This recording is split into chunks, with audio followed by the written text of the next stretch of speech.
Quand j'arrive au bloc opératoire, rien ne presse. Mes patients, pour la plupart séniles, attendent ce rendez-vous depuis des décennies, voire des siècles alors. Et puis, je suis le seul à pratiquer cette spécialité chirurgicale, ils ne veulent voir que moi. Je fais chauffer l'appareil, j'ai bien le temps de me prendre un petit café. Je vous l'ai dit, attendre 5 minutes de plus ou de moins pour des antiquités pareilles, ça ne change rien. Bon, alors, premier patient de la journée, cataracte, savuso-pacifie, sera bientôt complètement miro, inopérable, qui disent. Oui, avec les méthodes conventionnelles, mais moi, j'ai mon arme secrète. Second patient, ah, là c'est complètement différent. Opération de chirurgie esthétique il y a un siècle, souhaite maintenant faire disparaître toute trace. Ça a mal vieilli, ce n'est plus à la mode. Soit, c'est ma spécialité numéro 2. Même outil, mais cette fois pour corriger une chirurgie plastique malheureuse. Je suis un peu le Dr House de ce type de pathologie. On fait appel à moi quand la chirurgie traditionnelle atteint ses limites, notamment en termes de précision et de résolution. Alors, j'entends bien, ça et là, certains de mes confrères exprimer leurs doutes. Chaque fois qu'ils m'adressent à un de leurs patients, saura-t-il désopacifier sans porter atteinte au reste? Pourra-t-il corriger sans abîmer un peu plus un patient déjà fragile? Enfin bref, le remède ne sera-t-il pas pire que le mal? Ce à quoi je réponds généralement non.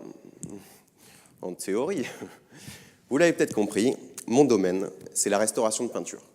La technique que j'étudie, c'est l'ablation laser, c'est-à-dire le retrait sélectif et contrôlé de matière, du vernis ou de la peinture en l'occurrence, grâce à un faisceau laser. Mais pas n'importe quel laser, un laser impulsionnel, c'est-à-dire un laser qui, par son fonctionnement intermittent, permet d'atteindre une intensité suffisante pour vaporiser la matière, de l'ordre de plusieurs gigawatts par centimètre carré. J'aimerais que, comme les chirurgiens qui le font déjà pour la myopie, les restaurateurs puissent opérer au laser dans les cas délicats. Par exemple, certains types de cataractes des vernis qui se traduisent par un jaunissement opacifiant des résines suite à leur oxydation et qui nous empêchent d'apprécier pleinement l'œuvre de l'artiste. Autre exemple, les repeints, c'est-à-dire les retouches effectuées par un autre peintre qui ont pu être justifiées à l'époque mais qui peuvent aujourd'hui poser des problèmes, soit parce qu'elles ont mal vieilli, soit parce qu'elles dénaturent l'œuvre originale.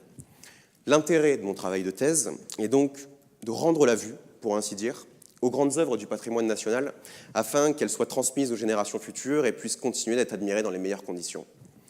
Rassurez-vous, je ne suis pas complètement inconscient. Je travaille sur des échantillons modèles afin de déterminer les paramètres optimaux, tels que la dose d'énergie, la longueur d'onde, la durée d'impulsion. Mais l'essentiel de mon travail se déroulant sous le musée du Louvre, je dois quand même vous avouer que j'ai dû résister plus d'une fois aux instances de certains restaurateurs en perdition qui auraient bien voulu utiliser d'ores et déjà ma technique sur de vraies œuvres.